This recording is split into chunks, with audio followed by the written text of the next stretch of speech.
ನಮಸ್ಕಾರ.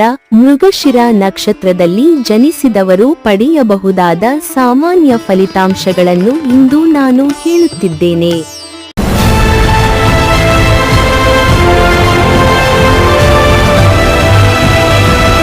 ನಿಮ್ಮ ಜನನದ ಸಮಯದಲ್ಲಿ ಗ್ರಹಗಳ ಬಲ ಮತ್ತು ದೌರ್ಬಲ್ಯವನ್ನು ಅವಲಂಬಿಸಿ ಇದು ಹೆಚ್ಚಾಗುತ್ತದೆ ಅಥವಾ ಕಡಿಮೆಯಾಗುತ್ತದೆ.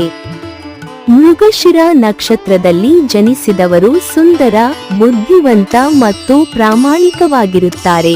ಅವರು ಸಂಭಾಷಣೆಯಲ್ಲಿ ಉತ್ತಮರು ಮತ್ತು ತುಂಬಾ ಕೋಪಗೊಳ್ಳುತ್ತಾರೆ. ಈ ನಕ್ಷತ್ರದ ಅಡಿಯಲ್ಲಿ ಜನಿಸಿದ ಮಹಿಳೆಯರು ಸುಂದರ, ಸಿಹಿ ಮಾತನಾಡುವ, ಐಷಾರಾಮಿ, ವಿಜ್ಞಾನದಲ್ಲಿ ಆಸಕ್ತಿ ಹೊಂದಿರುತ್ತಾರೆ. ಉತ್ತಮ ಪುತ್ರರನ್ನು ಹೊಂದಿರುತ್ತಾರೆ ಮತ್ತು ದೈಹಿಕ ಶುಚಿತ್ವದ ಧರ್ಮವನ್ನು ಪಾಲಿಸುತ್ತಾರೆ.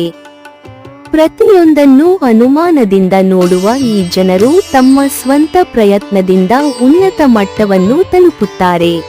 ತಾವು ಕೈಗೆತ್ತಿಕೊಂಡ ಕೆಲಸವನ್ನು ಸಮರ್ಥವಾಗಿ ಮಾಡಬಲ್ಲರು. ಮೈತ್ರಿಗಳು ಕೆಲವೊಮ್ಮೆ ಅವರನ್ನು ತೊಂದರೆಗೆ ಸಿಲುಕಿಸುತ್ತವೆ. ಅವರು ಐಷಾರಾಮಿ ಹಣವನ್ನು ಖರ್ಚು ಮಾಡಲು ಹಿಂಜರಿಯುವುದಿಲ್ಲ. ಅವರು ನಿರ್ಧಾರಗಳನ್ನು ತೆಗೆದುಕೊಳ್ಳಲು ಸಾಕಷ್ಟು ಸಮಯ ತೆಗೆದುಕೊಳ್ಳುತ್ತಾರೆ. ಅಸಾಧಾರಣ ಪ್ರಾಮಾಣಿಕತೆ ಮತ್ತು ಇಚ್ಛಾಶಕ್ತಿ ಇರುತ್ತದೆ.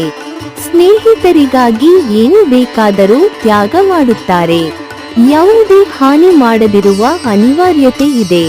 ನೀವು ಯಾರನ್ನಾದರೂ ನಂಬಿದರೆ ಅವರು ಹೇಳಿದ್ದನ್ನು ಮಾಡಲು ನೀವು ಪ್ರಯತ್ನಿಸುತ್ತೀರಿ. ಇದು ಆಗಾಗ್ಗೆ ವೈಫಲ್ಯಗಳು ಮತ್ತು ಆರ್ಥಿಕ ನಷ್ಟಗಳಿಗೆ ಕಾರಣವಾಗುತ್ತದೆ. ಆದಾಯವನ್ನು ಲೆಕ್ಕಿಸದೆ ಖರ್ಚು ಮಾಡುವ ಅಭ್ಯಾಸ ಇರುತ್ತದೆ. ಇದು ಆಗಾಗ್ಗೆ ಆರ್ಥಿಕ ಬಿಕ್ಕಟ್ಟಿಗೆ ಕಾರಣವಾಗುತ್ತದೆ. ತನ್ನ ಸ್ವಂತ ಅಭಿಪ್ರಾಯದಂತೆ ನಡೆದುಕೊಳ್ಳುವನು. ಇತರರ ಅಭಿಪ್ರಾಯಗಳನ್ನು ಲೆಕ್ಕಿಸದೆ ಒಬ್ಬರ ಸ್ವಂತ ಇಚ್ಛೆಯ ಪ್ರಕಾರ ನಿರ್ಧಾರಗಳನ್ನು ತೆಗೆದುಕೊಳ್ಳಲಾಗುತ್ತದೆ. ನಿಮ್ಮ ಸಂಗಾತಿಯ ಕಳಪೆ ಆರೋಗ್ಯದಿಂದ ನೀವು ಬಳಲುತ್ತಿದ್ದೀರಿ. ಕುಟುಂಬದಲ್ಲಿ ಸೈದ್ಧಾಂತಿಕ ಭಿನ್ನಾಭಿಪ್ರಾಯಗಳು ಉಂಟಾಗಬಹುದು. ಆದರೆ ದೇವರಲ್ಲಿ ದೃಢವಾದ ನಂಬಿಕೆ ಮತ್ತು ಅದರಿಂದ ಬರುವ ವಿಶ್ವಾಸವು ಎಲ್ಲಾ ಕಷ್ಟಗಳಿಂದ ವಿಮೋಚನೆಗೆ ಕಾರಣವಾಗಬಹುದು. ತಾಯಿಯ ಕುಟುಂಬದ ಸಹಾಯದಿಂದ ಜೀವನದಲ್ಲಿ ಮಹತ್ತರವಾದ ಸಾಧನೆಗಳನ್ನು ಸಾಧಿಸುವಿರಿ. ನೀವು ದೊಡ್ಡ ಚಟುವಟಿಕೆಗಳಲ್ಲಿ ತೊಡಗಿಸಿಕೊಳ್ಳಲು ಸಾಧ್ಯವಿಲ್ಲ. ಸಣ್ಣ ಕಾರ್ಯಗಳಿಂದ ಸಾಧನೆಗಳನ್ನು ಸಾಧಿಸಲಾಗುವುದು. ಸರ್ಕಾರಿ ನೌಕರಿ ಪಡೆಯುವ ಅವಕಾಶವಿದೆ. ಮಧ್ಯವಯಸ್ಸಿನ ನಂತರದ ಜೀವನವು ಅನೇಕ ಪ್ರಯೋಜನಗಳನ್ನು ಹೊಂದಿದೆ. ಬಾಲ್ಯವು ಹೆಚ್ಚು ಉತ್ತಮವಾಗುವುದಿಲ್ಲ. ಅನಾರೋಗ್ಯ, ಕೌಟುಂಬಿಕ ತೊಂದರೆಗಳು, ಆರ್ಥಿಕ ತೊಂದರೆಗಳು ಇತ್ಯಾದಿಗಳನ್ನು 21 ವರ್ಷ ವಯಸ್ಸಿನವರೆಗೆ ಅನುಭವಿಸಬೇಕಾಗುತ್ತದೆ. ಈ ಅವಧಿಯಲ್ಲಿ ಶಿಕ್ಷಣವು ನಿಧಾನವಾಗಿರುತ್ತದೆ ಅಥವಾ ಅಡಚಣೆಯಾಗುತ್ತದೆ. 21 ರಿಂದ 37ರ ವಯಸ್ಸು ಸಾಮಾನ್ಯವಾಗಿ ಅನುಕೂಲಕರವಾಗಿರುತ್ತದೆ. ಈ ಅವಧಿಯಲ್ಲಿ ಶಿಕ್ಷಣ, ಉದ್ಯೋಗ, ಆರ್ಥಿಕ ಸಮೃದ್ಧಿ ಇತ್ಯಾದಿಗಳು ದೊರೆಯುತ್ತವೆ. 37 ವರ್ಷಗಳ ನಂತರ ಜೀವನದಲ್ಲಿ ಹೆಚ್ಚಿನ ಸಾಧನೆಗಳು ಮತ್ತು ಆರ್ಥಿಕ ಪ್ರಗತಿ ಇರುತ್ತದೆ.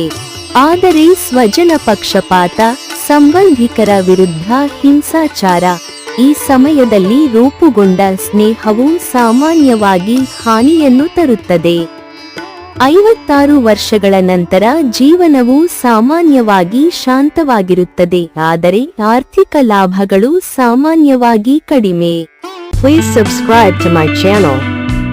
ವಾಚೆಯಲ್ಲಿ one Jyotisham channel. Thank you for watching.